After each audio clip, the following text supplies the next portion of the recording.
Sup mga idol, happy weekend.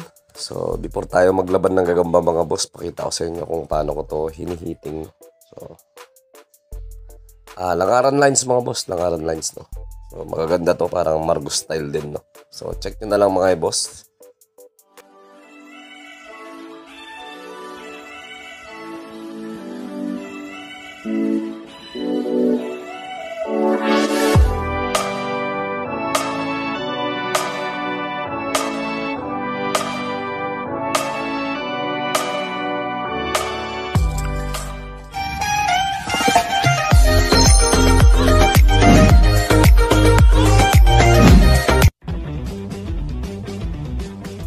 So, G tayo mga idol. Ito tigre.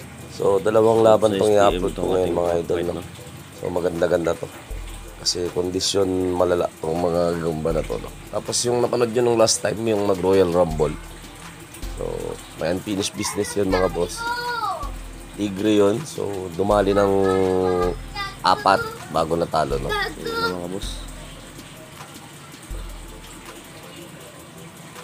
Mga boss, kinukuha lang natin yung agresibo ng gagamba. So pansinin nyo to, habang inuulit-ulit natin mga idol, mas lalo siyang nagiging agresibo, mas lalo siyang nagiging alerto. So yan mga boss, tignan nyo to. Okay, tinanong na mga idol. So ito mga boss karamihan naman ang ina-upload kong nito. Ito mga idol, so inaano ko na kasi may kanya-kanya nga tayo conditioning method no. Lahat naman nalaban banser natin to. Paborito ng mga taga Manila mga boss para sa mga baguhan talaga to. Kasi nakikita sa background favorite bloodline ng Manila. Ako na solid mga idol.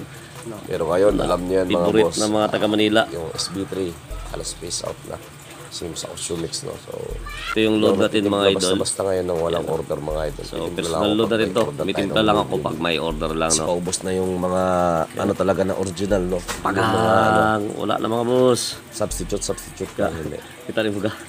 So Yambak na dito mga idol, napakabilis ko na. Finish na mga idol. Makikita nyo to dito. Lumaan yung gagamba, finish na agad. Timbangan no. Kaumpisa pa lang ng boxing mga idol. Ang shitty lang ako kasi ano. Para makita nyo mga boss. Siri kay Haton kasi ito mga idol, si Pacquiao itong kulay. Talaga sa pangakfight. Kung kayanin ba ng pangakfight pag medyo malayo-layo yung diferensya. Paborito naman taga Manila. Let's go mga boss. Abangan nyo sunod na video natin. Bakbakan ng mga idol. So again, ako po si Gambino. Maraming salamat sa panonood mga boss. And happy weekend sa inyong lahat. Nasaan mga idol? Keep safe and God bless.